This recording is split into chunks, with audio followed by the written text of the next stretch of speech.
Praise the lord. సకల ఆశీర్వచన స్తోత్రములకు మించిన ఘనమైన యేసయ్య నామమున మీరు అన్ని విషయములలో దీవెనకరముగా ఉందురుగాక. ఈ దినపు యేసయ్య జీవపు మాట లేవియా కాండం 25వ అధ్యాయం 21వ వాక్యభాగం. నా దీవెన మీకు కలుగునట్లు ఆజ్ఞాపించెదను. యేసయ్య కల్వరి శిలువ రక్తముతో కొనబడి కడగబడి లోకములో నుండి వేరు చేయబడి యేసయ్య కొరకు ప్రతిష్ఠించబడి ఆయన స్వకీయ సాంపాద్యముగా ఆయన పేరు పెట్టబడిన జనులుగా పరలోక పౌరులుగా ఈ ఆత్మీయ యాత్రలో కొనసాగుచున్న జీవము గల దేవుని సైన్యమా, మనము అన్ని విషయములలో దీవెనకరముగా ఉండునట్లు కోరుకునే దేవుడు మన యేసయ్య. లోపల వెలుపల అన్ని రంగములో అన్ని విషయములలో అన్ని కోణములలో ఆత్మీయంగా శారీరకంగా భౌతికంగా దీవించబడవలనని ఆశించేవాడు.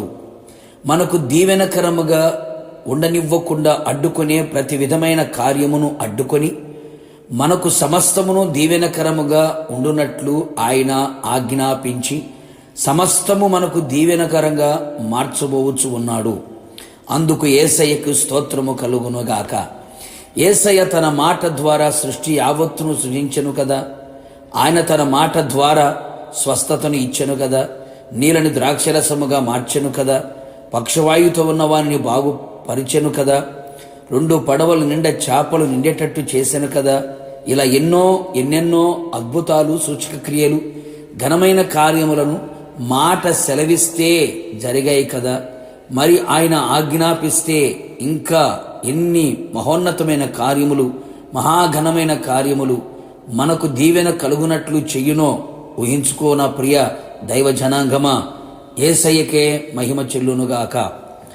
మీకు కరువు రానివ్వక ధాన్యమునకు ఆజ్ఞ ఇచ్చి అభివృద్ధి పరుతును అని వాగ్దానం ఇచ్చాను కదా. అవును ప్రియులారా, కరువు అనే నింద రాకుండా, కరువు చేత క్షీణించిపోకుండా, మరణకరమైన పరిస్థితిలోనికి వెళ్ళనివ్వకుండా సకల సమృద్ధి నీకు కలుగునట్లు కొరత కొదువ తక్కువ లేమి నీకు నీ కుటుంబమునకు నీ కలిగిన సమస్తమునకు రానియక నీ ఆత్మీయ శారీరక భౌతిక జీవితములో ధాన్యము అనే సమృద్ధిని ఆజ్ఞ ఇచ్చి నిన్ను అభివృద్ధి పరిచి నీ అభివృద్ధి అందరికీ తేటగా కనబడినట్లు చెయ్యునుగాక. ఆయన ఆకాశము నుండి ఆజ్ఞ ఇచ్చి నన్ను రక్షించును అని భక్తుడు విశ్వాసముతో తెలియపరిచెను కదా. అవును ప్రియులారా, ఆయన మన కార్యములన్నీ సఫలము చేయు దేవుడు. ఈ ఆపదలలో చిక్కుబడిన ఎలాంటి శత్రువు క్రియలలో చిక్కుబడి ఉన్నను నన్ను కరుణించుము అని ఆయన రెక్కల నీడను ఆశ్రయించగలిగితే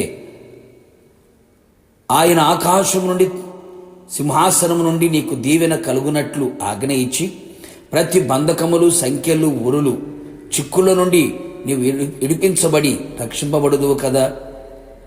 కాకోలమునకు ఆజ్ఞ ఇచ్చి ఏలియాను పోషించిన దేవుడు.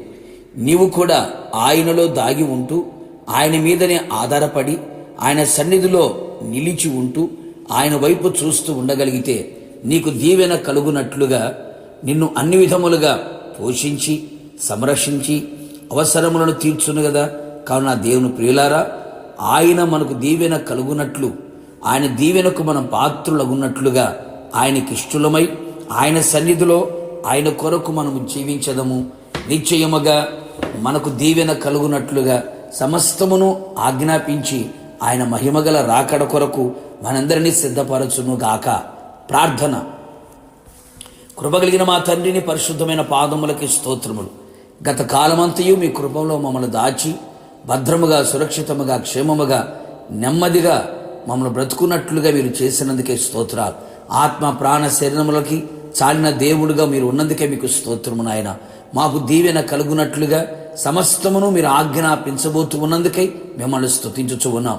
మీ దీవెనకు పాత్రులమై మీ రాకడ కొరకు మేము సిద్ధపడి మిమ్మల్ని ఎదుర్కొనున్నట్లుగా అట్టి దీవెన ఇహమందు పరమందు మాకు దయచేసి మీ నామమునకు మహిమ తెచ్చుకోమని మమ్మల్ని తగ్గించుకుంటూ మీ దీవెనకు పాత్రులుగా చేసినందుకు మిమ్మల్ని స్తుతించుకుంటూ యేసు నామములో అడిగి పొందుకొని ఉన్నాము తండ్రి, ఆమెన్.